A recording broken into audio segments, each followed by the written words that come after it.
वही हम लोगों ने स्थानीय लोगों से भी बात करके समझने की कोशिश की कि उनकी क्या राय है, क्या उन्होंने देखा है, क्या महसूस किया है जो अभी दावा हुआ है उसको लेकर। सुनिए उनकी क्या राय है।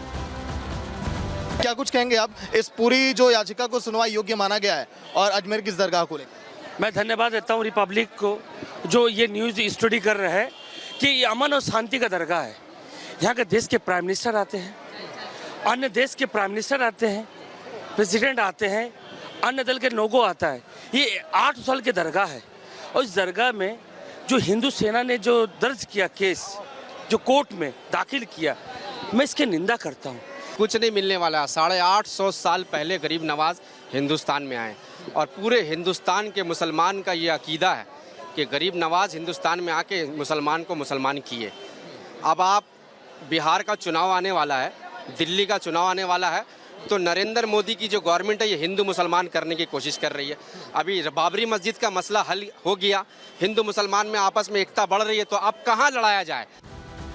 वही अंजुमन कमेटी के जो सचिव हैं सरवर चिश्ती, उनसे जब हमने बात की तो उनका कहना है कि ये जो याचिका ये बेबुनियाद है। उनको भी सुन लीजिए।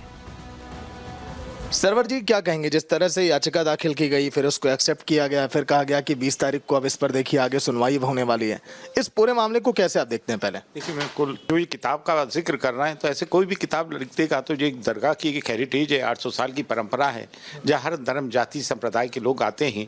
देश की प्लूरलिज्म को और यूनिटी इन डाइवर्सिटी को हम 800 साल से प्रमोट कर रहे हैं।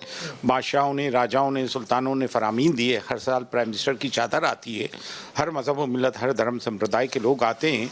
और एक आदमी एक किताब का हवाला दे, हर बिलास शारदा हिंदू महासभा से थे, उनकी किताब का हवाला दे दे और उसमें भी ये लिखा है कि ट्रेडिशन सेज सो, तो आप उस पर एक फैसला दे देंगे। अच्छा, और जिन 3 लोगों को पार्टी बनाया है, archaeological survey of India, Dargah committee जो मिनिस्ट्री फॉर माइनॉरिटीज़ में आती है, तो ये सब तो गवर्नमेंट बॉडी है। फर्स्ट स्टेक होल्डर्स जो यहाँ के हैं वो हेरिटेज खादिम्स हैं, जिनकी रिप्रेजेंटेटिव बॉडी अंजुमन है। 365 डेज 24/7 जितनी भी रसूमात हैं, जितनी भी रिचुअल्स हैं मज़ार अक़दस के, वो हम ही निभाते हैं, सब जानते हैं। प्लेसेस ऑफ वर्शिप एक्ट 91 आ गया तो ये चंद्रचूड़ की गलती थी जो CGI थे, जब मथुरा और काशी का गया उसको इम्प्लीमेंट करते तो ये नौबत नहीं आती। ये गलती उनकी है।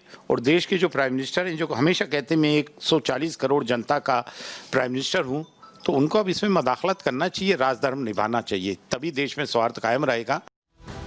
तो देखिए, राजधर्म निभाने की बात भी कह दी जा रही है, जजेस पर तक सवाल खड़े कर दिए जा रहे हैं। मामला कोर्ट में है, कोर्ट पर भी ऐसा लग रहा है कि विश्वास नहीं है कुछ लोगों को, लेकिन इसको लेकर संत समाज भी अब नाराजगी जाहिर कर रहा है। क्या कह रहे हैं संत समाज के लोग, सुनिए जरा।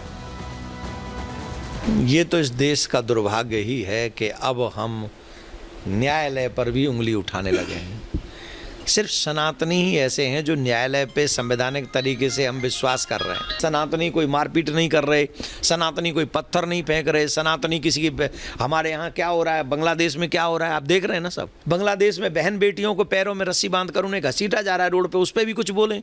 हमारे मंदिरों को तोड़ तोड़ कर वहाँ मस्जिदें बनाई गई, उस पर भी कुछ बोले। मुझे नहीं लगता जिनका नाम आप ले रहे हैं वो बहुत दिनों से सदन में है। ये अजमेर ख्वाजा की दरगाह ही नहीं, अनगिनत प्राचीन मंदिरों पर, मंदिरों को खंडित करके, मूर्तियों को खंडित करके, मंदिरों के पत्थरों से ही मकबरे और मस्जिद बनाई गई है।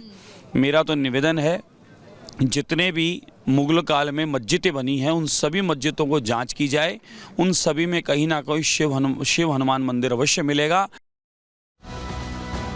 अब ये पूरी चर्चा चली रही थी और तब तक चर्चा में आते हैं राम गोपाल यादव, अखिलेश यादव के चाचा, समाजवादी पार्टी के चेहरे, जिन्होंने पहले भी जजेस को लेकर टिप्पणी की थी और जैसे ही ये मामला कोर्ट में स्वीकारा जाता है, नोटिस जाता है, फिर से उनका टिप्पणी करना शुरू हो जाता है। ऐसा लग रहा है कि उन्होंने आदत बना ली है। और सिर्फ उन्होंने ही नहीं, बहुत से ऐसे चेहरे हैं जो संविधान तो करते हैं, लेकिन संवैधानिक प्रक्रिया, कोर्ट पर उनकी आस्था ऐसा लग रहा है कि शून्य होती जा रही है। रिपोर्ट देखिए।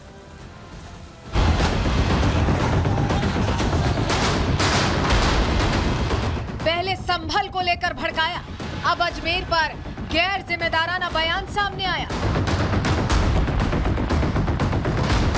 जजों का अपमान, राम गोपाल का एकमात्र अभियान। लगता है जजेस पर निशाना साधने का, जजेस को हर मुद्दे पर घेरने का, न्यायपालिका पर सवाल उठाने का ठेका समाजवादी पार्टी के नेता राम गोपाल यादव ने खुद ही ले लिया है। यही वजह है कि मौका कोई भी हो, राम गोपाल यादव जजेस पर सवाल उठाते दिखते हैं। दरअसल राजस्थान के अजमेर में स्थित अजमेर शरीफ की दरगाह को महादेव मंदिर बनाने वाली याचिका पर सेशंस कोर्ट में सुनवाई क्या हुई।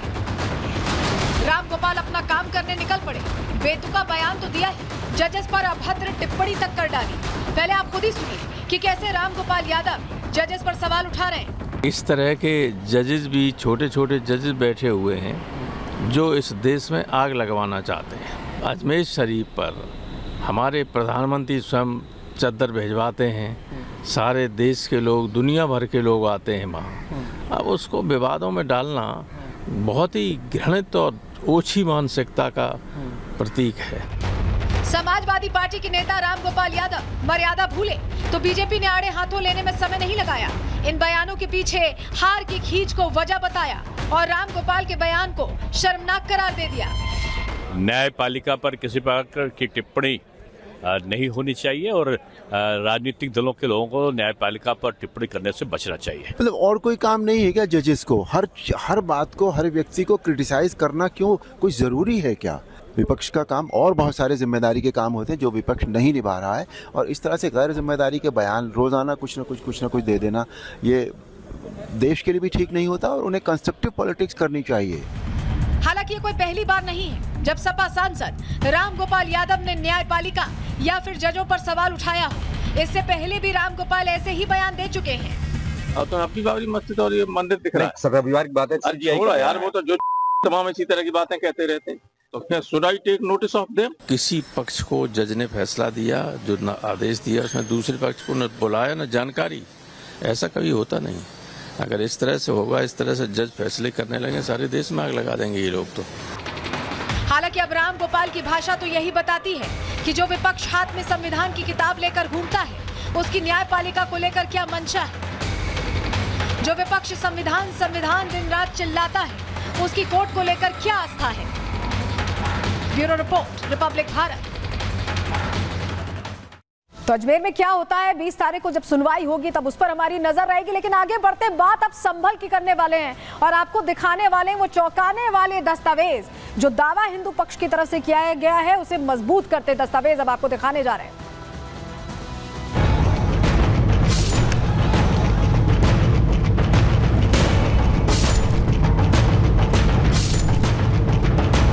जब तक पुलिस ऑफिसर सीओ रहेगा, एसडीएम होगा, इंसाफ तो होगा नहीं। उन्हीं की मौजूदगी में सब तमाशे हुए, फायरिंग हुई।